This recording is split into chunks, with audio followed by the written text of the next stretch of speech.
cooking your food, you can add salt before, during, or after the process. So over here I've got a chicken which is being brined. Now the Americans like to brine turkeys. We're tending to brine our turkeys more, but by brining it, it actually increases its juiciness, tenderness, and moisture. Right. And what happens is that the salt is going in from the outside in, and when you cook it, you can actually add a little bit more salt in the cavity as well as, if you like, as well as a lemon, to sort of counteract it a bit. But it makes it tender and juicy because of all the moisture that's absorbed by the flesh. Right. So it's a similar sort of thing. And before we go on to the steak, what is in that brine? Oh, there's about 75 grams of, I use the fine ground Himalayan salt, which actually is very salty, so be very careful when you use that. So I was tossing up between that and the David's or the Sienna sea salt. Any of those salts would be fine. Yeah. Definitely not these. A couple of bay leaves, a tablespoon of peppercorns, about 160 mils of malt vinegar, and 3.5 litres of water. And that can brine overnight. I'll brine it. I've been brining it ready to cook at about 3 o'clock this afternoon, so it's been brining for about 8 hours. Yep. And it will be delicious and tender and just fall off the bone. When you're cooking it, you then take it out, dry it off, add a little bit of, I usually add a little bit of butter or some pepper or something, and I don't finish it with salting until I finish the salting afterwards, okay? Right. So to make sure that it's the right flavour for us. Okay, so we've got a piece of steak. So that's here. that's pre in a brine. Yeah. When you're cooking your steak, all your meat has to be salted first. Again, for the same reason. Now, a lot of chefs will say, oh no, you don't salt your meat before you cook it because the osmosis of the salt draws out the moisture and it can dry it out. Yeah. That is not true at all. So what happens is that the moisture does get drawn to the surface when you put your salt on, but because when it comes to the surface, it dissolves the salt and then it goes back into the meat. So it changes the chemistry of the protein molecules in the meat, which allows them to break down so they become more juicy and more tender. And then they also absorb a lot of the moisture from the liquid and the salty brine, and so they maintain more moisture when they're cooked. And how long would you need to leave that? I would do that 12 hours. So for instance, I would use one of these, and so a fair amount of salt onto that. yes, both sides, Both and sides, the same amount of pepper. Okay. Okay. And let it sit. Now, when you come to cook it, you just oil it and possibly re-pepper it again. Yeah. People also have a view on peppering steak because some chefs will say that the pepper will burn and change the flavour of the meat, but other people say not, and I pepper and salt all my meats.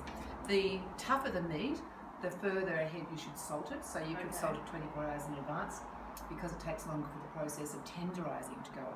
Okay. Right. Okay. So that's great. With chicken, something similar. If you didn't want to brine it, when we cook chicken wings as a snack over the weekends, we'll often just oil, salt and pepper them, leave them for perhaps half a day, and then put them in the oven.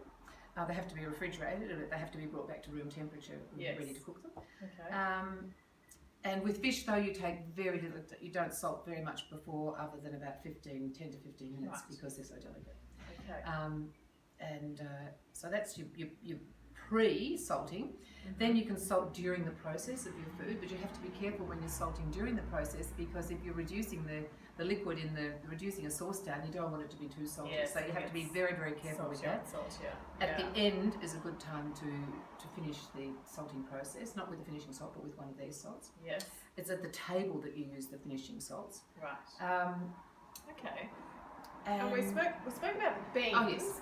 Before this. Yes. Let's Take talk us about through the beans again, because I really like that example. And these other elements. Yeah. So with beans, when you blanch them, we don't want to blanch them for long. You want to maintain their colour, etc. But in the process, if you don't put salt in your water, your blanching water, the minerals in the beans get leached out into the water, so that the water and the beans have the same equilibrium of minerals. Yeah. So you're losing minerals from the beans. They also become grey and they often get overcooked. If you salt your water just enough to taste like seawater, and you blanch your beans, the balance is different because there's more minerals in the water than there are in the beans, and so the beans then draw out from the water the salt and the minerals from the salt into the bean. The beans stay greener. It affects the chlorophyll. The magnesium helps them to retain their chlorophyll, and they are tenderer, crunchier, and they keep their colour, and they've got more minerals. Yeah. So they're a much better way. So I do it with all the vegetables that you want to blanch. You can do it with your Brussels sprouts if you want to blanch those first, your cauliflower, whatever else you would like to do. Fantastic. Well, that's a great tip. I think it is a good tip. Yeah. Because people think, oh, no, we shouldn't salt our... Yes. And you have to also think that if it's seawater tasting, most of it's going down the sink. There's only a little that's absorbed into your beans. You're not drinking it. No. And the same with other waters that you might be using for vegetables. Exactly. And we've got the parmesan and the pickles and capers and anchovies. What do we want to So what I was going to say about those is because they are all salty ingredients, if this sort of thing is one of the intrinsic elements of your dish, before you come to salt, you obviously have to taste it, but you taste it, you think, oh, it's not quite right. So you may look at, if there's anchovies in the dish, you may want to add more anchovies. If there happens to be some cornichons or some capers in the dish, you may want to add that. Or if there's Parmigiano Reggiano, you may want to add that to balance the flavour of the dish rather than introducing your salt to enhance it. So you're actually doing it's a different process. So don't think that salt is going to be always the answer if these elements aren't in the right balance. Okay? Right. Okay, so it could be balancing them with salty ingredients rather than salt itself. And talking about salty, your food shouldn't taste salty. Your food should be salted, not salty. Yes. Salty, it's too much. Yeah, that's a good distinction. So when you are going through your tasting, if you think you've finished it and you've done basically as much as you possibly can, and it's still not quite right, you then need to take a little bit out of your sauce or whatever. It's easier with sauces, and add a little bit of salt to the small quantity that you've got. And if it does then give that zing and you think, oh my God, this is fantastic, you know that it's salt that's needed. Yeah. If it's not, well then nothing will happen. There's nothing much. And you can't salt something at the end of the process that should have been salted at the beginning of the process to ever get that zing. So you just have to tread warily. So as with everything, it's a bit of trial and error and some practice. It is actually, and it's about learning how your salt reacts and how much you need for you, and tasting as you go. You have to taste and season until you get it just right. Yeah, well, that's a great message. I think what people overlook when they're cooking is that they're often in so much of a hurry, as we are, that they just rush. With your food, you do want to get the most flavour and most nourishment and nutrition out of it that you possibly can. Absolutely. Yes, it certainly is. Well, I think that's great. There's one other thing I wanted to point out was these beautiful preserved lemons. Yes. Tell us a little bit about those. So they're preserved in a rock salt. Mm-hmm. All you do with preserved lemons, I use them in Mediterranean cooking mostly, but in Moroccan cooking, but a lot of Mediterranean areas use preserved lemons. You can see them nestled in there. Yes. They take about 2 or 3 months to preserve yourself. It's a very inexpensive process.